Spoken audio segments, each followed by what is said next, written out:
Яагаад Keanu Reeves-ийг Hollywood-ийн хамгийн сайхан сэтгэлтэй хүн гэдэг вэ? Keanu Reeves нь Hollywood-ийн ертөнцид маш ховор нэр хүндтэй хүн. Түүний талаар муу үг хэлэх хүн бараг байдаггүй. Фэнүүдтэйгээ зогсоод ярилцдаг, ганцаараа метро ундаг, олон сая долларыг нууцаар буйны байгууллагад хандвалдаг.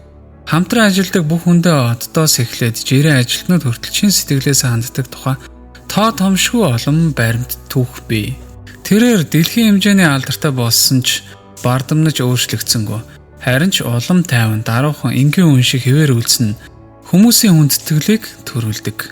Very common to hit that Johnny Depp, Tom Cruise level of fame, and then just became a super chill, mellow guy that can just like go through crowds. That guy sits on the subway by himself. Гэхдээ түүний ийм зан чанар амархан амьдралаас үүсээгүй. Keanu Reeves нь 1964 онд Ливаны Бейрут хотод маш залуу эцэг эхээс төрсөн. Бага насны тогтворгүй өнгөрсөн. My mother English ran away from home, working, гэрээсээ зогтоод англи хэл showgirl, шоу модель болохоос but then also picking up pins in couture houses, getting into fashion. She would end up becoming a fashion designer.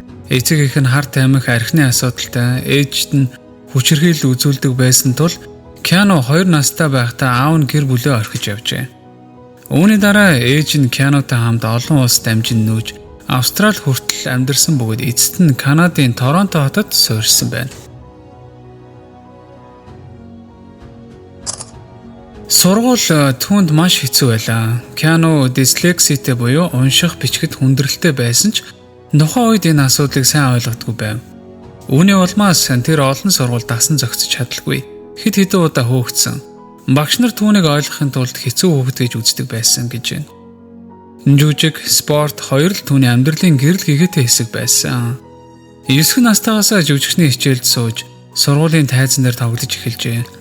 Тэр хүнтэй амархан харилцдагч дотгошоогоо хувийн орон зайгаа эрхэмлдэг хүүхэд байсан нь өнөө хүртэл хэвээр үлдсэн. Хожим нь тэр тайз урлагийн чиглэлийн сургуульд орсноор өөрийн чадварыг жинхэнэ утгаар нь нээж чадсан. Өсвөр насндаа шөнийн цагаар жүжигчний хичээлд сууж 15 настайгаас Keanu ертөнцийн арын ажилтнаар ажиллаж эхэлсэн. 15 настай байхдаа ээжтэй би жүжигчин боллоо гэж хэлсэн. Тэр надад чиний хүснээр болгүй хонгор мэн гэж хэлсэн. Энэнд нь би ээжтэй баярлдаг.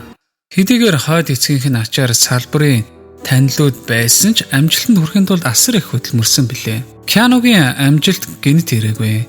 Тэр олон жижиг дүр тоглож туршлага хоримтлуулсаар л байв. Алдарт хүрсэн ч бардам дээрэнгүү болоогүй. Харин улам нам гүм ухаалаг бусдыг ойлгодог болсон. Түүний амьдралын зовлон бэрхшээл тогтворгүй байдал, алдагдал, татгалзал, тэсвэр, төвчээр энэ хүнийг өнөөгийн дараахан инэрэнгүү бодиттой хүн болгож төлөвшүүлжээ.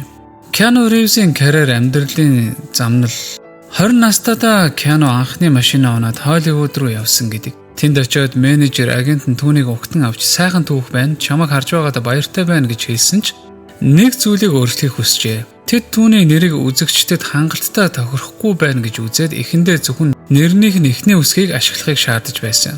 Энэ нь удаан үргэлжлээгүй ч Keanu-д нэг чухал сургамж өгсөн байна. Тэр нь өөр хүний төлөвлөгөөнд өөрийгөө тааруулах нь бараг хизээч амжилт авчирдаггүй. Хүн өөрийн замаа өөрөө л гаргах ёстой гэдгийг ойлгосон юм.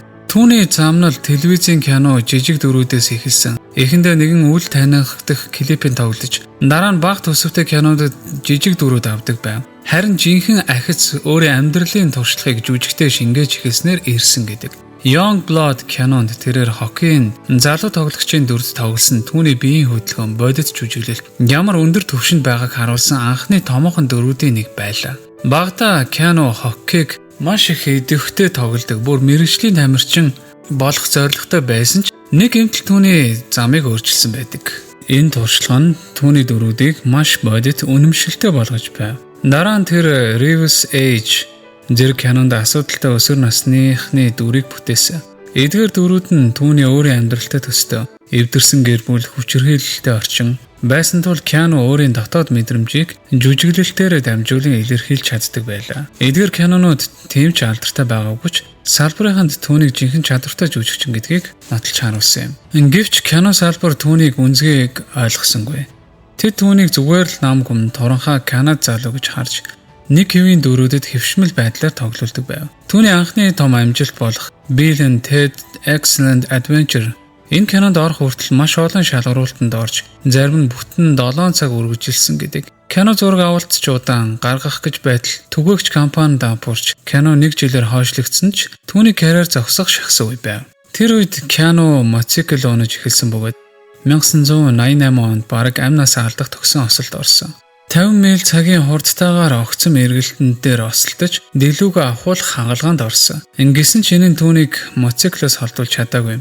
Өнөөдөр тэр бүр мотоциклийн компанитай. Bill and Ted кино эцэстээ төсвөөсөө 4 дахин их ашиг олсон ч хамгийн чухал нь Keanu-д олонний танил болох боломжийг олгосон юм. Дараагийн 10 жил түүнийг Холливуудын Аз иргэлийн жүжигчин болгож чадсан. 1991 онд Point Break кинонд нууц холбооны мөрдөх товчооны агентийн дүр бүтээхдээ серфинг сурах шаардлагатай болсон юм. Канад хүн байсан тул огт туршлагагүй ч шаргуу үлтгэл хийснээр дэлгэцсэн дээр маш их ихтгэл төрүүлэм харагдсан гэж байгаа. Энэ нь түүнийг нэг төрлийн дүрд баригдчихсан жүжигчин биш гэдгийг баталсан. Тэр үед Keanu Phoenix-тэй дотн нөхөрлөж эхэлсэн. Харамсалтай нь 1994 онд River Phoenix хэтрүүлэн хэрэгснээс болж нас барсан нь Keanu-д маш их хүнд цохилт болсон. Тэр энэ тухайгаа одоо ч маш их ховор ярьдаг. Амжилтын хажуугаар хувийн амьдрал нь маш хүнд байлаа. 1991 онд түүний дүү лейкемия буюу цусны өвчтөй болсон ба 10 гаруй жил тэмцсэн юм. Keanu дүүгээ асарч хажууд нь байж гараас нь барин дэмждэг байсан. Энэ нь хожим түүнийг хор тавдрын эсрэг буйны үүсд их хэмжээний ханд өгдөг болоход нөлөөлсөн юм. Matrix Keanu асрах амжилт авчирсан ч түүний дараа найз бүсгүн жирэмсний 8 сар хүүхдээ алдсан Keanu дахин нэг нөхөж баршгүй гарц хохирол олгосон юм. Ингэсэн ч тэр гашуудлаас хорсол бус илүү энерэнгүй дарга хүн болж гарч ирсэн юм аа. 2000-ад онд түүний карьер хэсэг намжсан ч Keanu алдар нэр хөөцөлтөөгүй, сонирхолгүй дөрүүдээс татгалздаг байв. Харин 2014 онд John Wick гарснаар түүний карьер дахин оргилд хүрсэн. Урт тасралтгүй тулааны эсгүүд бодит хөдөлгөөн хүний эмзэг талыг харуулсан дүр нь үзэгчдэд хүчтэй нөлөөлсөн. Гэхдээ түүнийг өнөөдрийнх шиг алдартай болгосон зүйл бол зөвхөн кино биш, интернет байлаа. Метронд ганцаараа сууж явах, танихгүй хүмүүстэй ээлдэг харьцах, онгоц цуцлагдахад бусад зорчигчдтойгоо хамт автобусаар явж замдаа ярилцаж суусан зэрэг энгийн үйлдэлүүд нь түүнийг жинхэнэ хүн гэдгийг харуулсан юм. Хүмүүс Keanu-гийн тухай сайн зүйлс үнэхээр үнэн гэдгийг ойлгосон. Тиймээс өнөөдөр түүнийг Холливуудын хамгийн даруухан ээлдэг бодит жүжигчин гэж үздэг.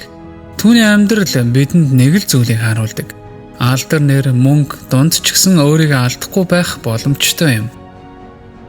Keanu Reeves амжилтанд хүрсэн учраас даруухан байгаагүй. Харин даруухан байсан учраас л амжилтанд хүрсэн юм. Алдар нэр түүнийг эвдээгүй, харин зовлон шанал нь түүнийг хүн хэвээр үлдээсэн. Чиний өнгөрсөн чиний ирээдүг тодорхойлохгүй.